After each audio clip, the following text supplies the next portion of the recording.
Se você quiser colocar os slides, Joyce, pode colocar, senão a gente esquece, igual da outra vez eu esqueço.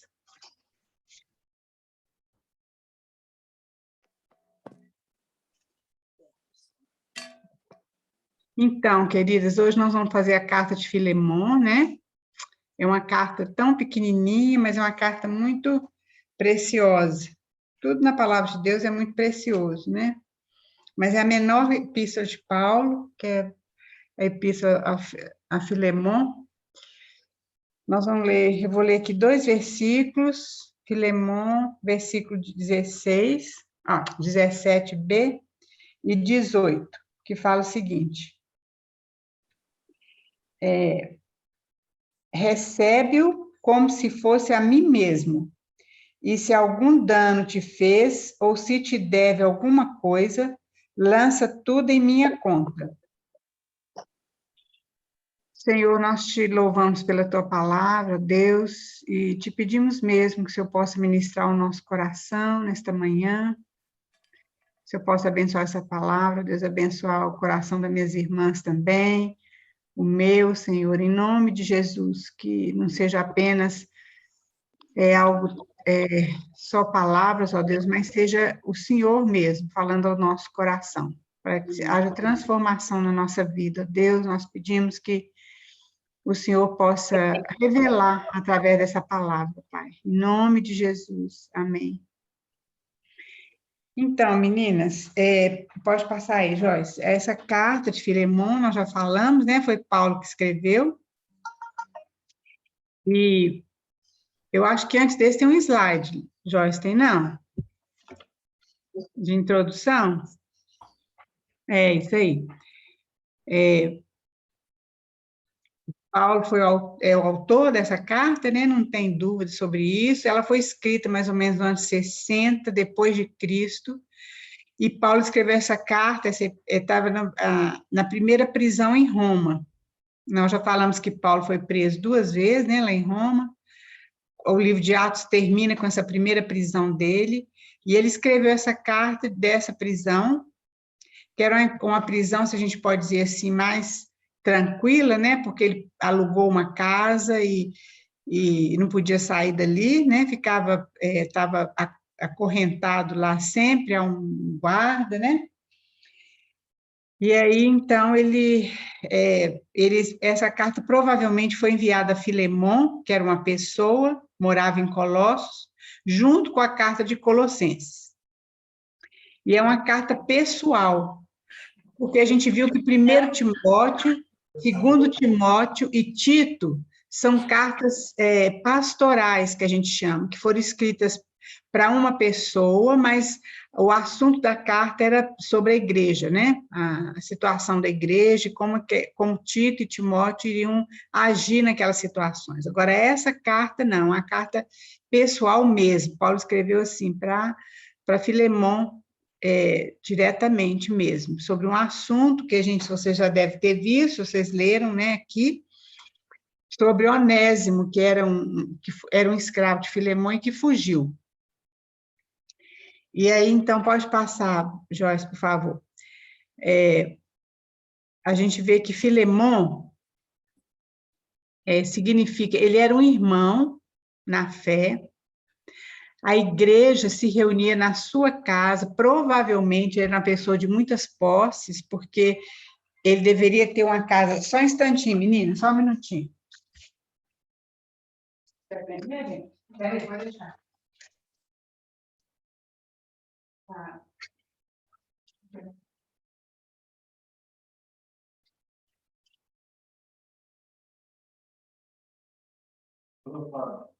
Então, desculpa aqui, meninas, mas eu estou olhando Paulinho aqui. Filemon, então, ele era um irmão, a igreja se reunia na sua casa, provavelmente ele tinha muitas posses, possuía escravos, e ele tinha uma vida confortável, com certeza, e ele era considerado cooperador de Paulo. E o seu nome significa amizade, né? Filéu, amizade. E é interessante, queridos, que ele tem algumas qualidades que nós vamos ver aí. Se vocês quiserem ir lendo, ele reanimava o coração dos santos. Eu achei isso tão lindo. Quer ver? Alguém lê aí, Filemon, versículo 7, por favor. Agora estava até sair, estava um cara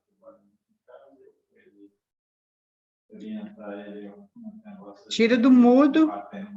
Tive grande gozo e consolação da tua caridade, porque por ti, ó irmão, as entranhas dos santos foram recreadas. Amém. Então, na minha tradução fala assim, tive grande alegria e conforto no teu amor, porquanto o coração dos santos tem sido reanimado por teu intermédio. Ou então, nessa tradução, né, que a Noemi leu. É muito interessante como que ele reanimava o coração dos santos, né? É uma qualidade dele. Ele tinha um coração obediente. Alguém lê Filemon, versículo 21, por favor. Escrevo-te confiando na tua obediência, sabendo que farás ainda mais do que peço. Isso. Então, ele tinha um coração obediente, né? E ele era hospitaleiro também, Filemon 22, por favor. E, ao mesmo tempo, prepara-me também pousada, pois espero que por vossas orações vós sereis restituídos. Amém. Então, ele era hospitaleiro. Paulo estava pedindo para ele preparar um lugar, né, para ele ficar, porque Paulo cria, como ele foi libertado, né, dessa primeira prisão, que ele ia visitar lá Colossos. A gente não sabe se ele chegou a visitar ou não, mas, de qualquer forma, ele estava pedindo que Filemon ajeitasse essa hospedagem para ele.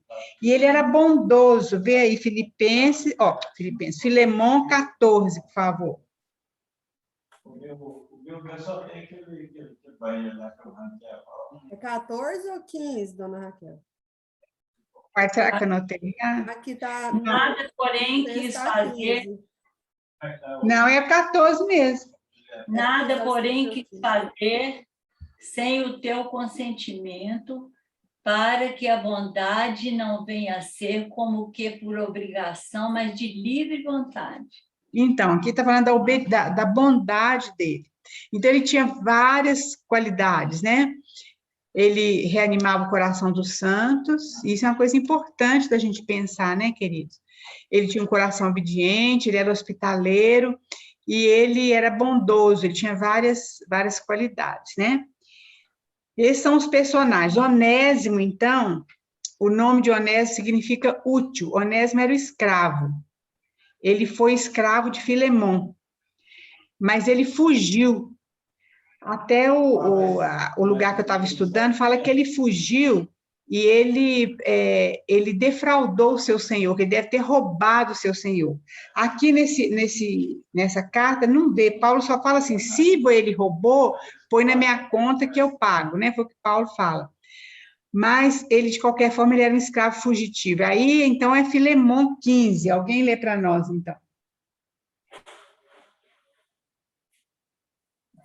Pois acredito que ele veio a ser afastado de ti temporariamente, a fim de que recebas para sempre. Isso. É interessante, gente, nós vamos ver daqui a pouco, porque Paulo está lidando aqui com a situação de escravidão, que era uma situação social muito ruim, não é? E aí, então, Paulo não fala assim que ele fugiu, mas Paulo ele é tão cuidadoso para usar as palavras e para não denegrir os irmãos, né? Que ele fala que temporariamente ele se afastou de ti, né? Então, é interessante a gente ver isso, né? E aí,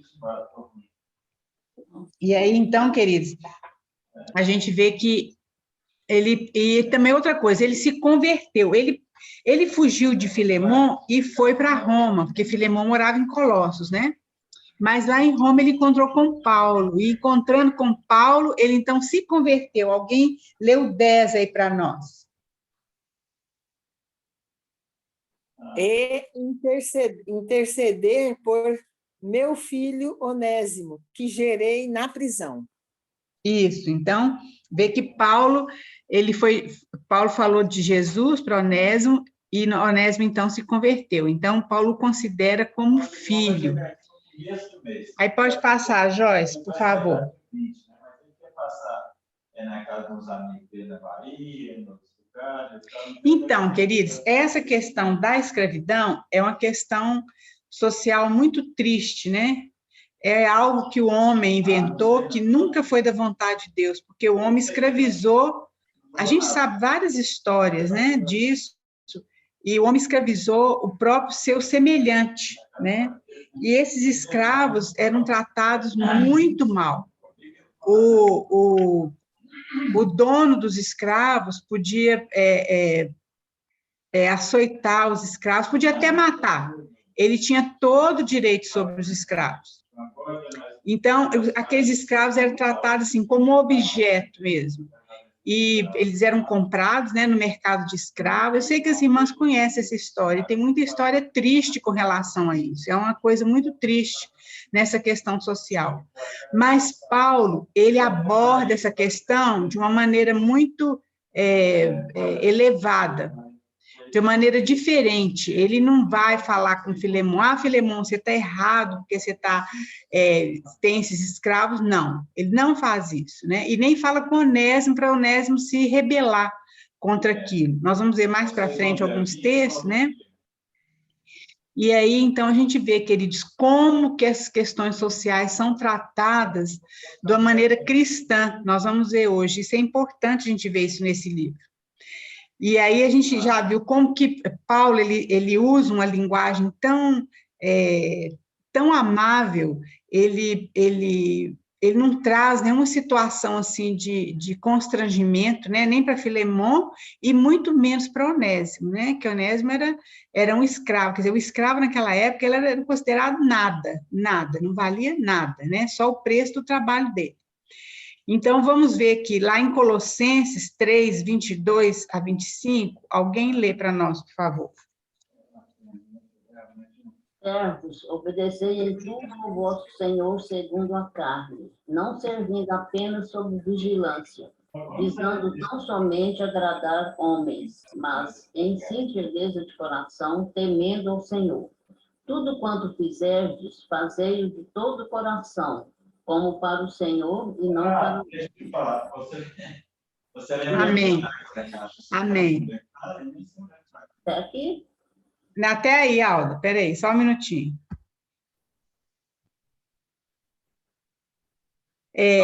Então, veja bem, é interessante porque essa carta de Filemão, ela foi mandada junto com a carta de Colossenses, e nessa carta de Colossenses, Paulo está falando sobre a questão da escravidão, mas ele trata isso de uma maneira mais elevada. Veja bem, quando ele fala aí...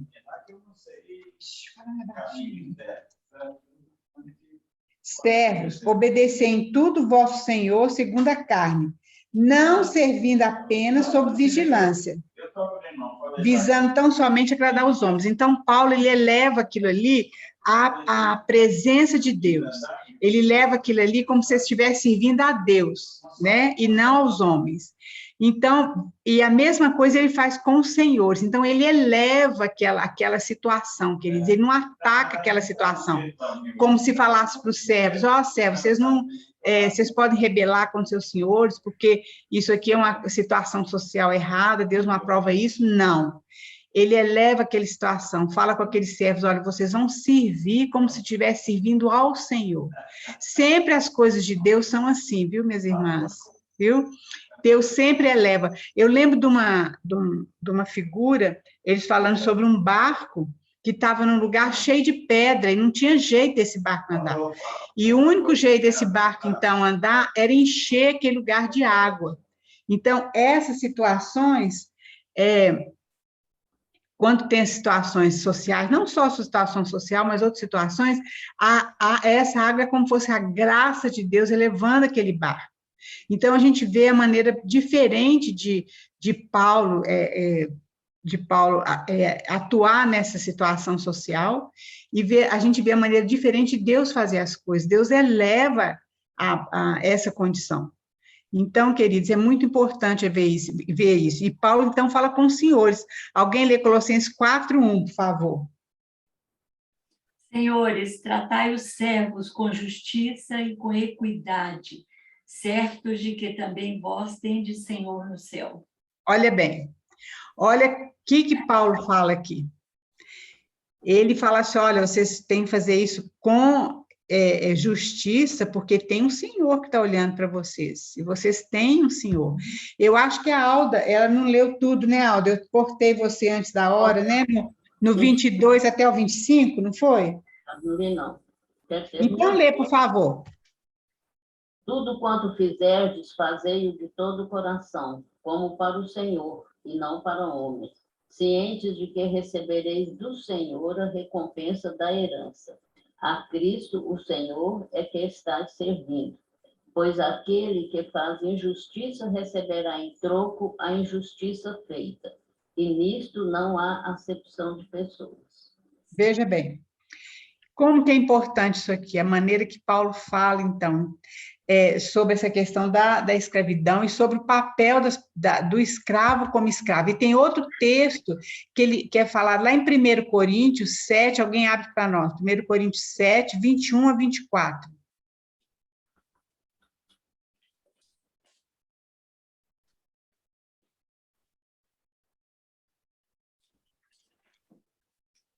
Você foi chamado sendo escravo? Não deixe que isso o preocupe.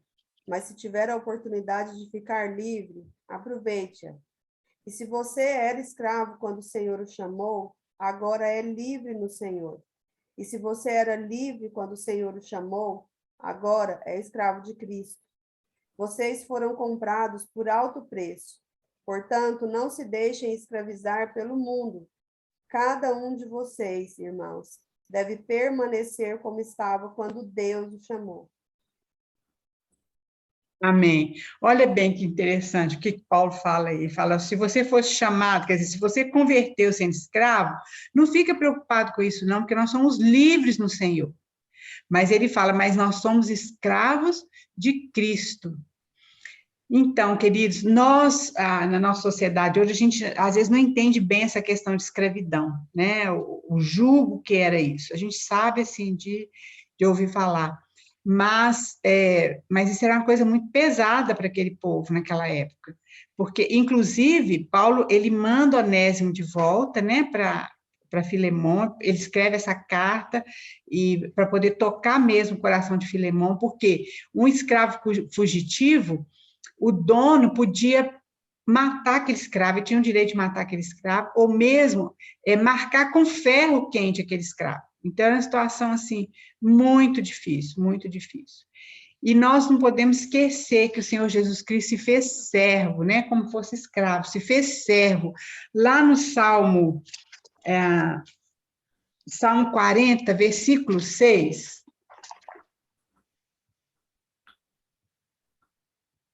o Senhor Jesus, ele desceu a essa situação, né? Mas a situação mais humilhante, ele se fez como escravo, servo de Deus, né? E ele fez isso por causa de nós. Isso é uma coisa muito importante da gente pensar nisso. Aqui, quem achou aí, lê para nós.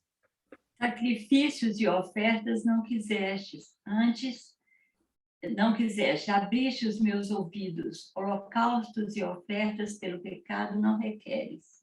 Olha bem, esse abriste os meus ouvidos é como se fosse a orelha furada, furou a orelha.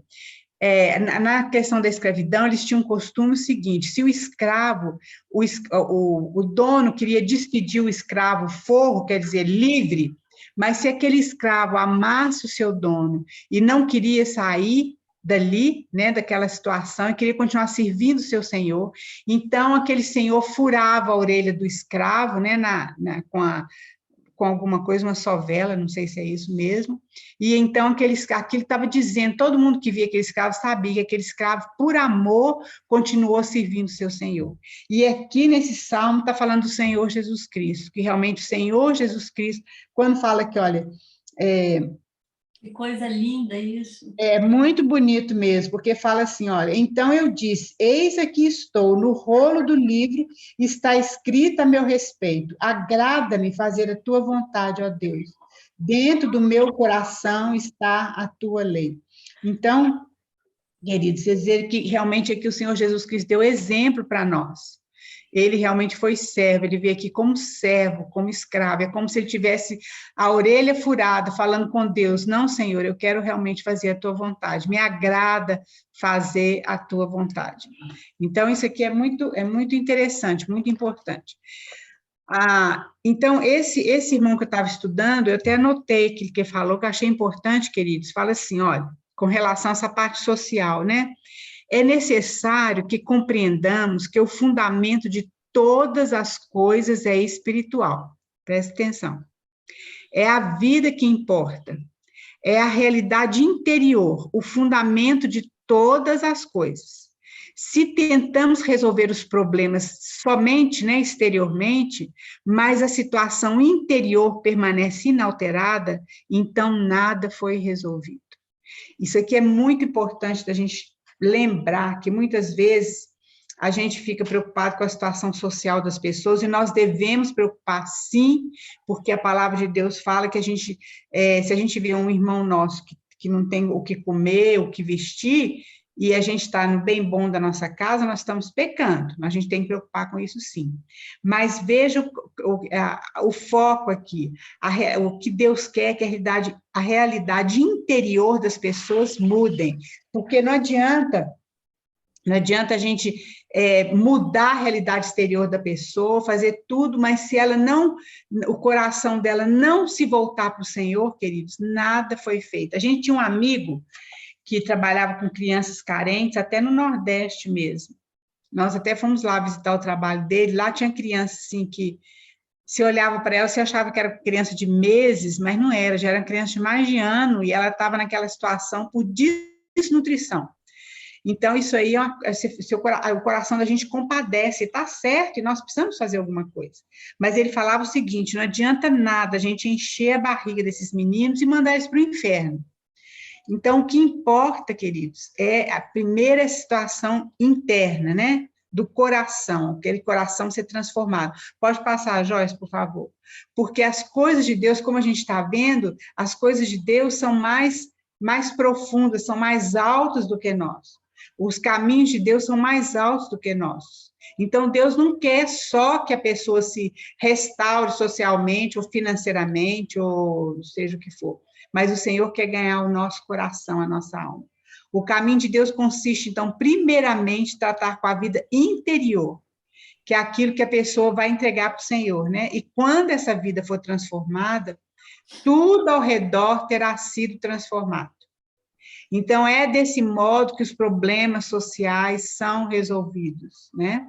E nós, como igreja, nós temos que fazer diferença, sim, no social, mas o nosso alvo, o nosso foco não é esse, o nosso foco é o Senhor Jesus Cristo, porque quando a gente apresenta o Senhor Jesus Cristo e aquela família, aquela casa, aquela pessoa, ela abre o coração para a salvação, a vida dela é transformada. Nós temos vários exemplos, muitos exemplos disso.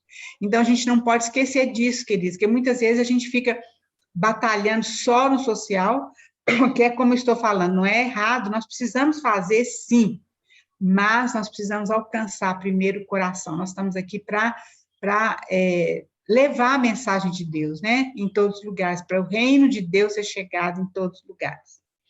Isso aí, Joyce, pode passar para nós, por favor. Então, queridos, nós podemos olhar essa carta sob uma perspectiva mais elevada do que essa, do que o social que a gente está falando, do que propriamente a vida ali de tanto Filemon quanto Onésimo, né?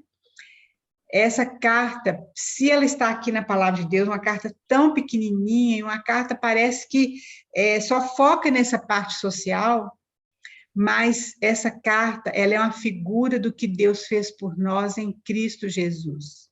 Porque, veja bem, queridos, Paulo, quando ele fala de Onésimo, Onésimo era um escravo, ele não tinha valor nenhum, a não ser o serviço dele. mas Paulo trata Onésimo como filho dele querido. E Paulo se coloca no lugar de Onésimo, né? Como se ele fosse aquele escravo fugitivo que tivesse defraudado seu senhor. Aquele versículo que a gente leu no início, que fala, recebe-o como se fosse a mim mesmo, e se algum dano te fez, ou se te deve alguma coisa, lança tudo em minha conta. Veja bem, queridos, foi isso que o Senhor Jesus Cristo fez por nós. Porque nós éramos, é uma figura muito leve disso, mas a gente pode entender, porque nós éramos inimigos de Deus, nós defraudamos o nosso Senhor, porque quando Deus nos criou, Ele nos criou para louvor e honra dele, e nós pecamos, né? Eva pecou, e Eva não levou isso a sério, né? E nós, em Eva, todos nós pecamos e separamos de Deus, falamos com Deus, nós não queremos isso, nós não queremos ser servo do Senhor, nós não queremos pertencer ao Senhor.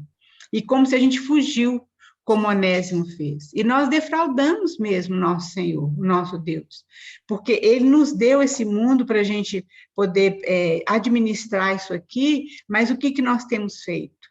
Né? Nós temos defraudado o Senhor. E aí, então, querido, Jesus veio. Jesus veio para nos reconciliar novamente com Deus. Então, é como se isso que Paulo falou aqui, ele fala, recebe-o como se fosse a mim mesmo.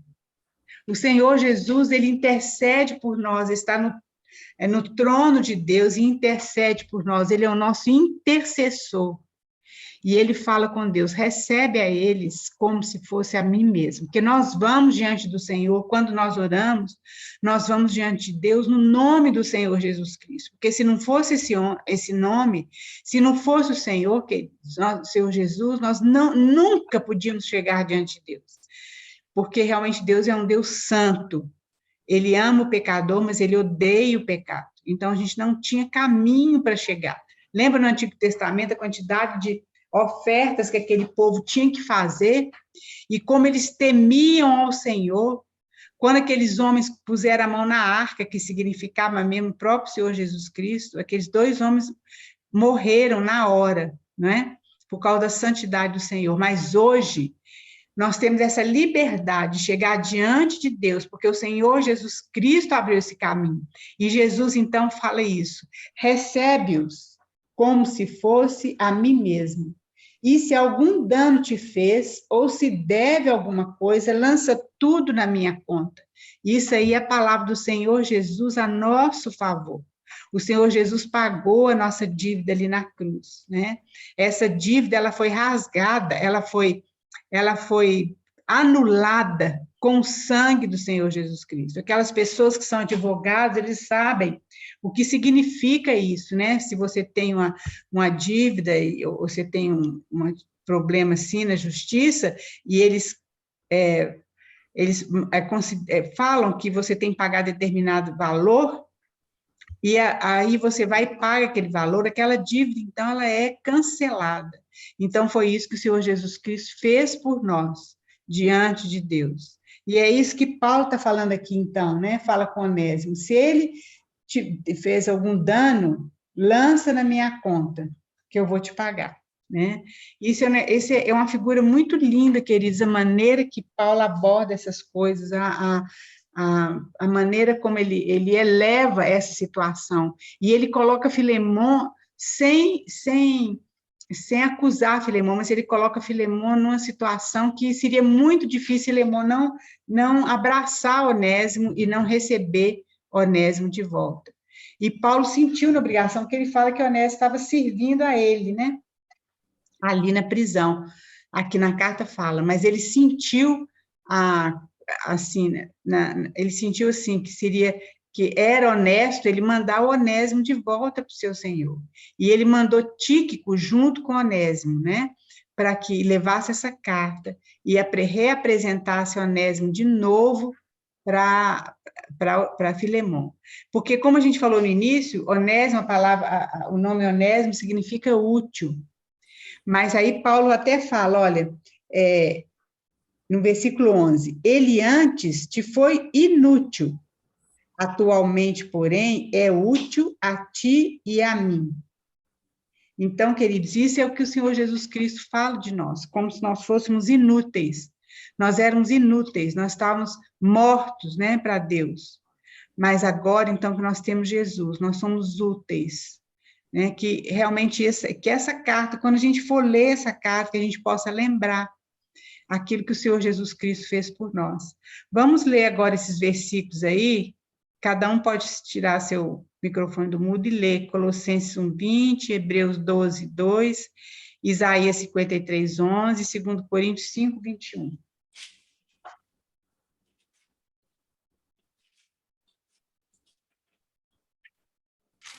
Colossenses 1:20.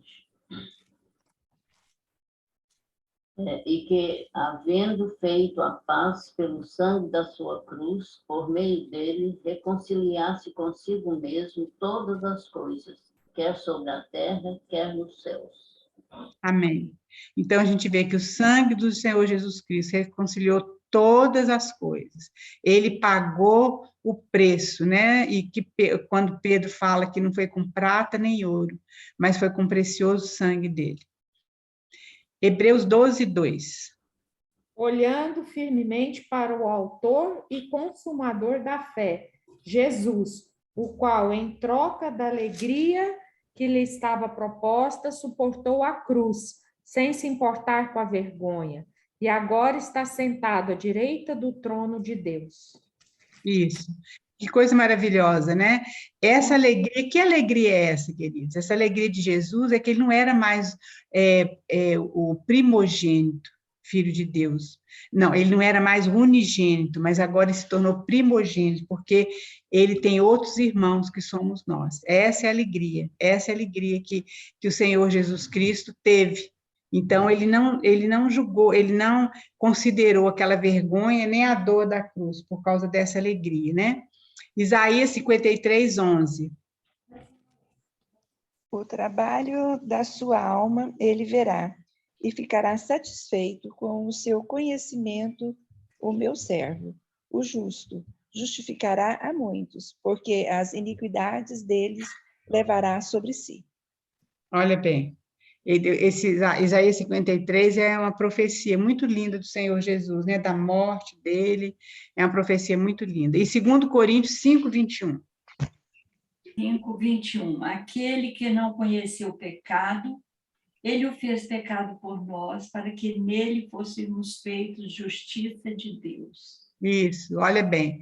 Esse foi o preço que ele pagou, não é? É como Paulo falou aqui, olha, recebe-o como se fosse a mim mesmo. Então, é isso aqui, né, queridos? Nós não podemos esquecer disso, que nós somos recebidos diante de Deus, no trono de Deus, diante da presença de Deus, porque o Senhor Jesus Cristo abriu esse caminho.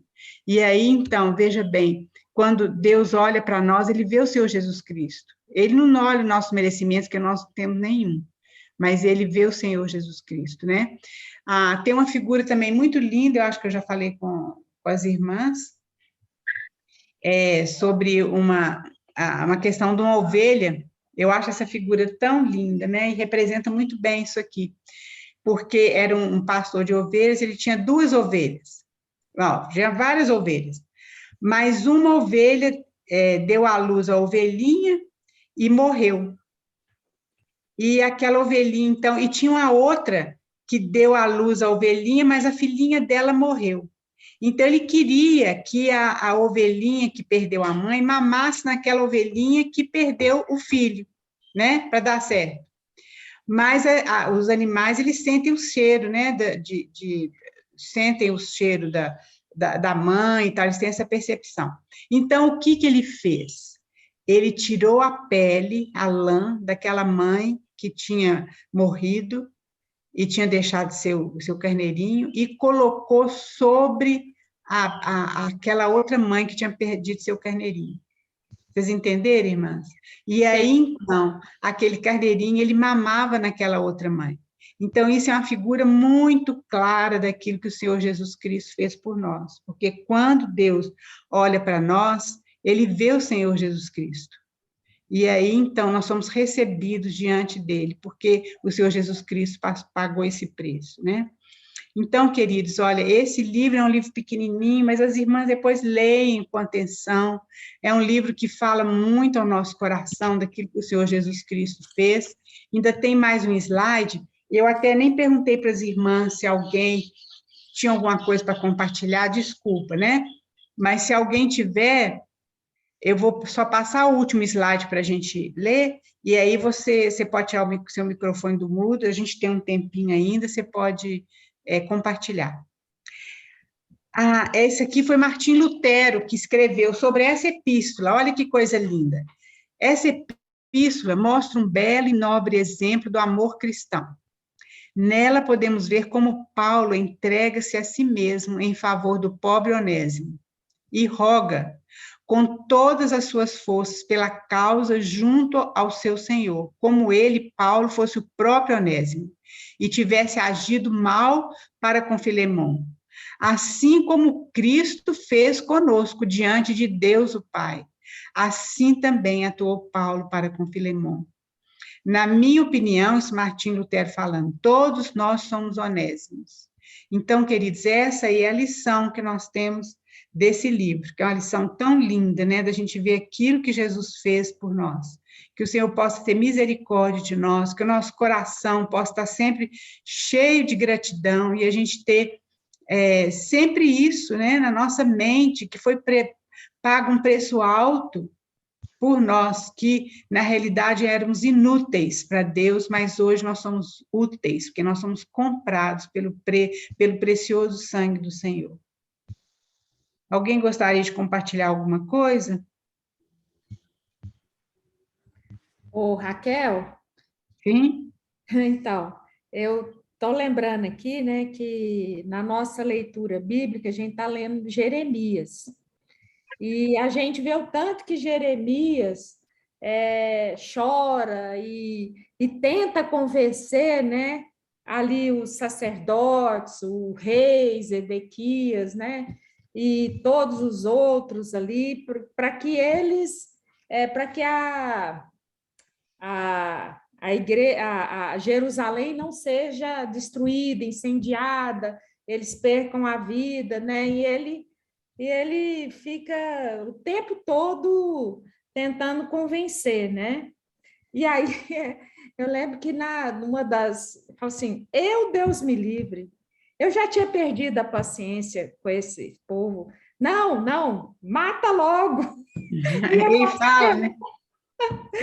Então, assim, é interessante, né? Porque quando a gente se entrega assim, quando tem esse amor, a gente realmente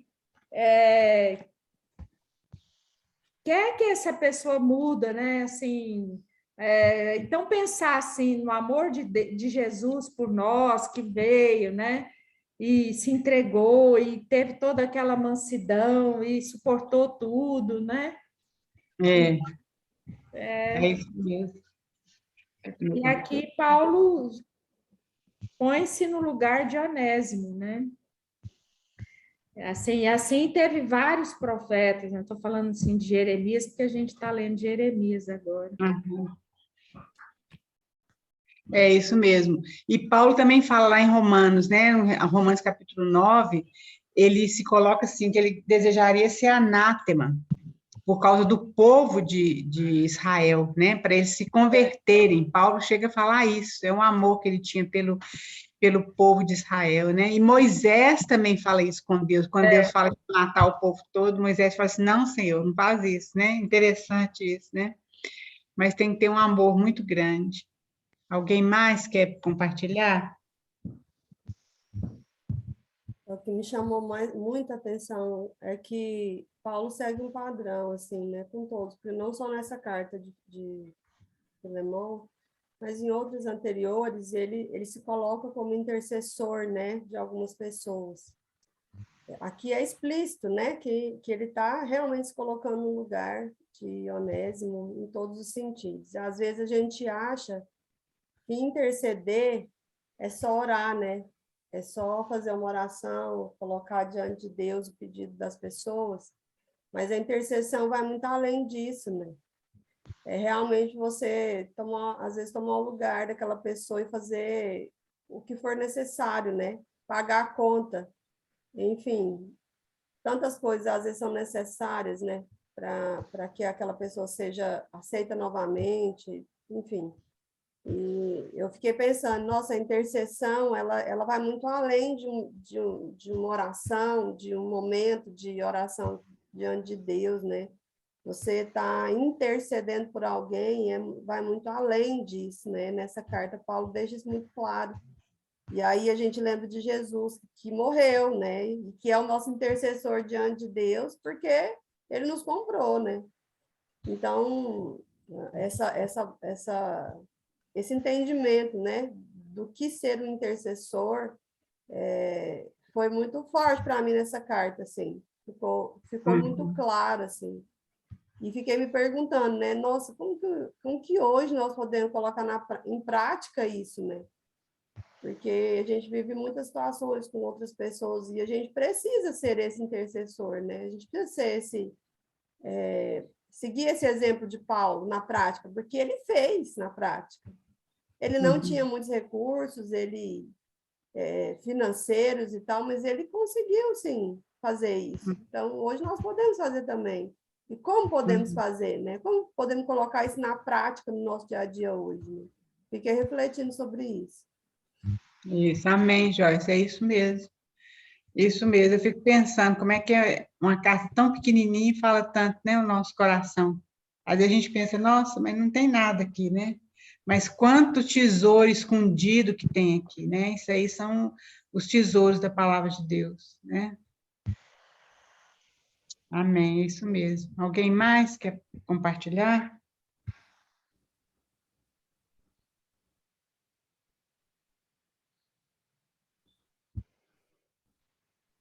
Eu queria fazer uma pergunta, dona Raquel, já que ninguém quer falar, eu estou falante. Tá.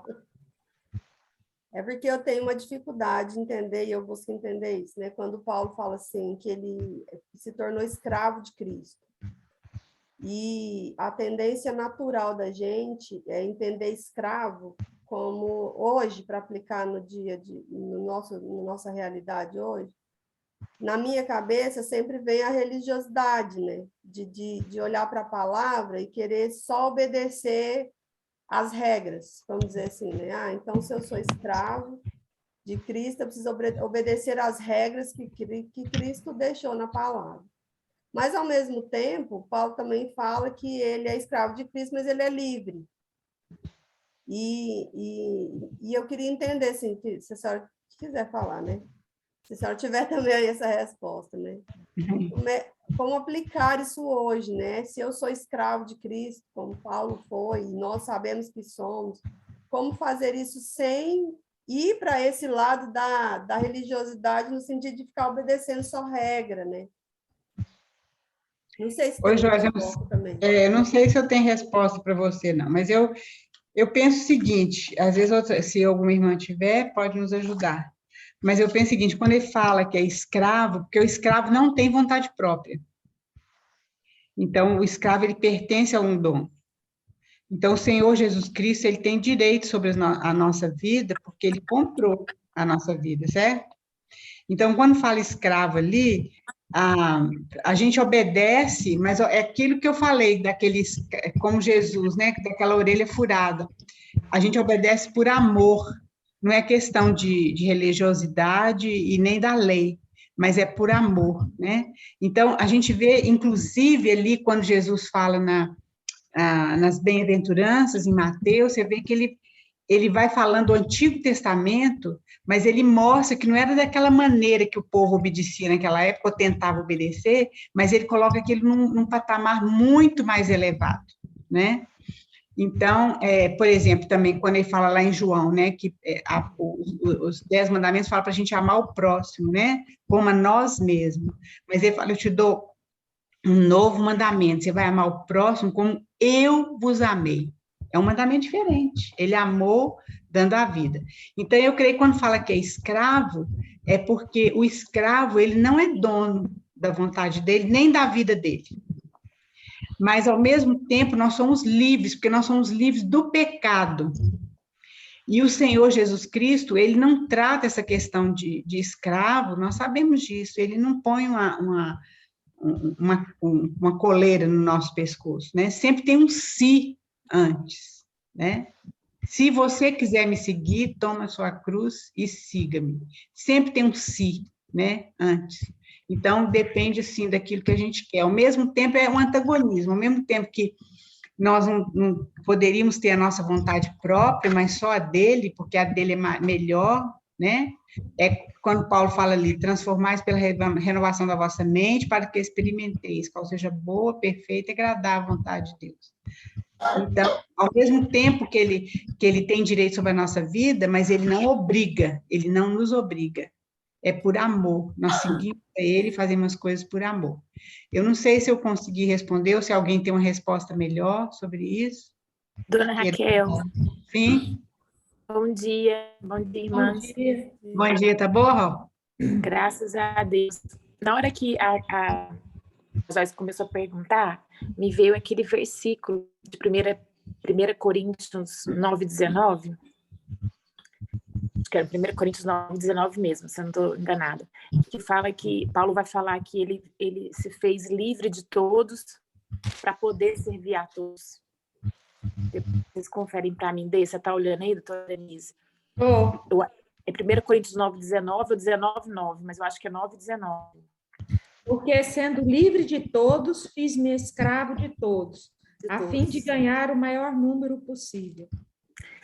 Eu tenho no meu coração, assim, e aí com o que a senhora explicou hoje, eu acho que reforça isso que eu creio, não sei se eu estou equivocada, porque quando a palavra fala para a gente ser escravo de Cristo, é igual a gente não tem como ser escravo de dois senhores, né? A gente é escravo só de um. Então, a nossa mente, o nosso coração vai ser possuída por Cristo e não por outras pessoas. E aí, dessa forma, eu sou livre delas para poder servi-las naquilo que elas precisam, não naquilo que elas demandam. Porque uma coisa é fato, né? Na nossa vida relacional aqui na Terra, a gente, como ser humano caído, a gente não está completo, né? Vai só na eternidade com Cristo. Então, as nossas mazelas, misérias, nossas carências, elas são transferidas para outro tempo inteiro, né? A gente tem essa natureza de transferir a responsabilidade da nossa alegria, da nossa plenitude, do nosso contentamento, da nossa realização, naquilo que Deus nos deve. Eu olho muito para esse versículo nesse aspecto de que Deus nos ensina a estar livre das demandas que as pessoas nos trazem, para a gente servi-las naquilo que elas precisam, não naquilo que elas demandam. E para a gente fazer isso, a gente tem que estar totalmente escravo de Cristo, porque quando uma pessoa te demanda algo e te coloca uma certa cobrança e te transfere uma culpa velada, às vezes, somos escravos de Cristo. Para nossa mente, nosso coração estar possuído por Cristo, a gente consegue segurar essa relação onde um outro nos demanda algo que a gente sabe em Cristo que nós não devemos pagar. Porque nós servimos a Cristo, né? Nós somos escravos de Cristo, nós não somos escravos desse outro. A gente serve esse outro naquilo que Cristo nos revela, mas não naquilo que esse outro nos demanda. Os outros nos demandam como um senhor, como se a gente devesse uma não é nem obediência que eu quero falar, uma subserviência, uma resposta, uma prontidão, como se fosse ser dele. Nós não somos, né? A gente serve os outros naquilo que Deus nos revela e servir. Eu não sei. É isso que eu sinto no meu coração, e eu acho que isso é muito, muito presente no nosso dia a dia, mais do que a gente imagina, sabe? Não sei se tem a ver com o contexto, mas quando vocês duas estão falando, foi isso que me veio no coração.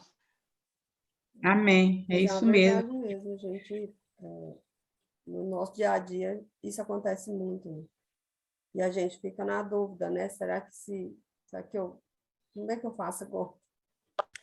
Por isso, porque a gente fala sobre escravidão e a gente lembra de corrente, lembra de senzala, lembra de prisão. Aí a gente pensa, mas a gente não tem isso teoricamente aqui, né? A gente tem ainda no mundo lugares assim, mas não é do cotidiano que a gente vê.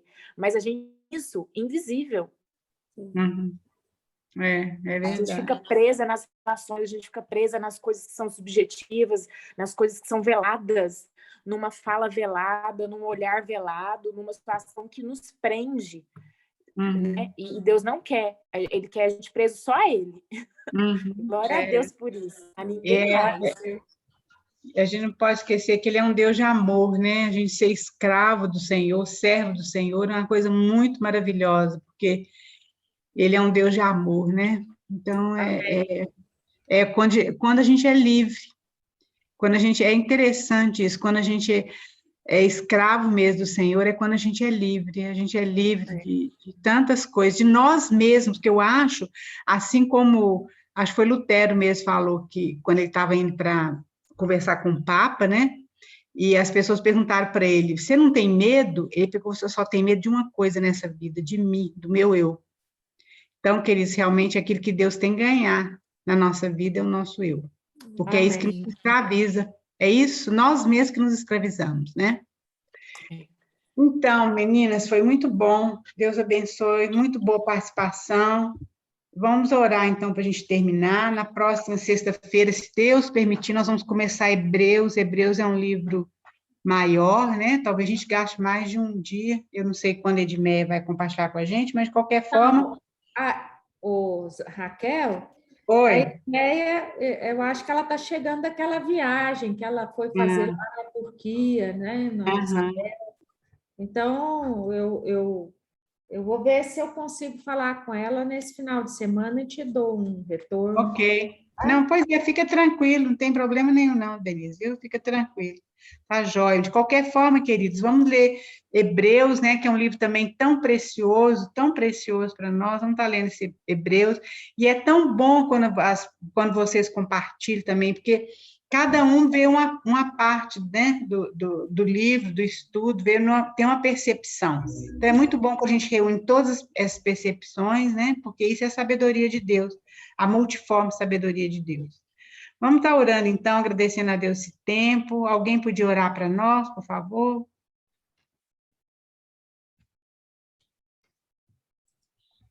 Senhor, eu quero te agradecer por esse dia lindo que se fez, por esse sol brilhando, porque a palavra fala que o Senhor anuncia a tua glória, a tua existência através da natureza.